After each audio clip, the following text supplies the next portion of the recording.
మనం వచ్చిన నేపథ్యం, మన రాణించిన తీరు, మనకు అవకాశం ఇచ్చిన వాళ్ళను తక్కువ చేసి మాట్లాడవలసిన అవసరం లేదు, చిన్న చేసి చూడడము పద్ధతి కాదు. అదేవిధంగా కమ్యూనిటీకి సంబంధించిన గొప్ప వ్యక్తుల గురించి, చరిత్ర గురించి మా మిత్రులు చాలామంది చెప్పారు. మిత్రుడు కుసుమ్ కుమార్ గారు ఎన్టీఆర్ కంటే ముందు 52 మంది కమ్మ సామాజిక వర్గం ఎమ్మెల్యేలు ఉండేవాళ్ళు అని అన్నారు. కానీ ఎన్టీఆర్ వచ్చిన తర్వాత ఎన్టీఆర్ ఒక బ్రాండ్ క్రియేట్ చేసింది. NTR is brand for politics, NTR is brand for leadership. వారు ఇచ్చిన అవకాశాలతోని ఆ రాష్ట్రమైనా ఈ రాష్ట్రమైనా ఏ రాజకీయ పార్టీ అయినా ఈరోజు నాయకులు ఉన్నారు అని అంటే ఎన్టీఆర్ గారు ఆనాడు ఇచ్చిన అవకాశాలే. ఇవాళ ఇక్కడ ఆయనను అవమానించేటట్టు మాట్లాడిన వాళ్లకు అవకాశం ఇచ్చింది ఆయన్నే. ఇవాళ ఆయన గౌరవం ఉండాలి, ఆయన పేరును స్మరించుకోవాలని చెప్పేవాళ్ళు కూడా ఆయన ఇచ్చిన నాయకత్వంతో వచ్చినోళ్ళే. అది ఎన్టీఆర్ లోపము, ఎన్టీఆర్ తప్పు కాదు. ఎన్టీఆర్ అందరికీ అవకాశం ఇచ్చిండు. అవకాశం వచ్చిన వాళ్ళు ఒక్కొక్కరు ఒక్కొక్క రకంగా ఉండొచ్చు, అది వాళ్ళ యొక్క విజ్ఞత. అదేవిధంగా ఎన్జి రంగా, అదేవిధంగా వెంకయ్య నాయుడు. ఈనాడు చంద్రబాబు నాయుడు గారి గురించి నేను చెప్పాల్సిన అవసరం లేదు.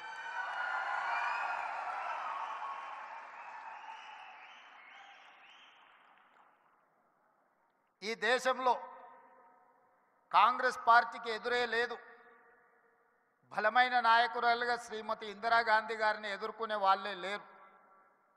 అంత బలమైన నాయకత్వాన్ని అందిస్తున్నప్పుడు ఎన్టీ రామారావు గారు ప్రవేశపెట్టిన సంకీర్ణ రాజకీయాలే ఇవాళ దేశాన్ని ఏలుతున్న వాళ్లకు అవకాశాలు ఇచ్చినాయన్న సంగతి మరవకూడదు. రామ్మోహన్ రావు గారికి గుర్తుండి ఉండాలి, ఆనాడు తెలుగుదేశం భారతీయ జనతా పార్టీ పొత్తులో భాగంగా దేశంలో 2 సీట్లు బీజేపీ గెలిస్తే హనుమకొండ నుంచి పివి నరసింహారావు గారిని ఓడించిన బీజేపీ జంగారెడ్డి గారు తెలుగుదేశం మద్దతుతో గెలిచారు. దేశంలో 2 సీట్లు బీజేపీ గెలిచిన రోజు 1 సీటు గుజరాత్లో గెలిస్తే 2వ సీటు తెలంగాణలో తెలుగుదేశం పార్టీ ఎన్టీ రామారావు గారి మద్దతుతో గెలిచింది. నేషనల్ ఫ్రంట్ కావచ్చు, యునైటెడ్ ఫ్రంట్ కావచ్చు, ఎన్డీఏ కావచ్చు, ఎప్పుడెప్పుడు అధికారంలోకి వచ్చినా అప్పుడప్పుడు ఎన్టీఆర్ ఆలోచన సంకీర్ణ రాజకీయాలే ఈరోజు వాళ్ళందరూ కూడా అధికారంలో ఉండడానికి అవకాశం వచ్చింది. అందుకే ఈరోజు మిత్రులారా,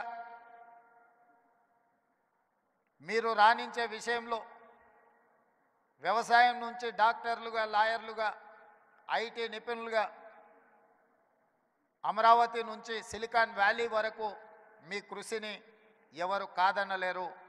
ఇవాళ సత్యనాదెన్ల నుంచి మొదలు పెడితే చాలామంది కొత్తగా వచ్చే పెద్ద మల్టీనేషనల్ కంపెనీలో సీఈఓలుగా మన వాళ్ళు చాలామంది ఉన్నారు. సరే, అమెరికాలో ఇక్కడ బహిరంగ సభ పెట్టిన దానికంటే పెద్ద ఎత్తున మా తానా సోదరులు సభలు పెడుతుంటారు ప్రతి 2 సంవత్సరాలకు. తప్పకుండా ఇప్పటివరకు ఎప్పుడూ నేను వెళ్తూనే కలుస్తూనే వస్తున్నా. అయితే ఈ సమావేశం కమ్మ గ్లోబల్ ఫెడరేషన్ ఒక మంచి సాంప్రదాయాలకు, సమాజానికి ఉపయోగపడే విధంగా ఈ హైదరాబాదు నగరాన్ని విశ్వనగరంగా మార్చడానికి అవసరమైన ప్రణాళికలలో మీరు భాగస్వాములు కావాలి. తెలంగాణ రాష్ట్ర ప్రభుత్వం మిమ్మల్ని ఆహ్వానిస్తుంది. మీలో ఉన్న నిపుణులను, మీలో ఉన్న నైపుణ్యాన్ని అన్ని రకాలుగా ప్రోత్సహించడానికి తెలంగాణ రాష్ట్ర ప్రభుత్వం సంసిద్ధంగా ఉంది. ఎలాంటి భేషజాలు అక్కర్లేదు. హైదరాబాదు నగరం ప్రపంచంతో పోటీ పడాలంటే ప్రపంచంలో రాణించిన కమ్మ సోదరులకు ఇక్కడ అన్ని రకాల అవకాశాలు కల్పించడానికి మా ప్రభుత్వం సిద్ధంగా ఉన్నది అని చెప్పి నేను ఈ వేదిక మీద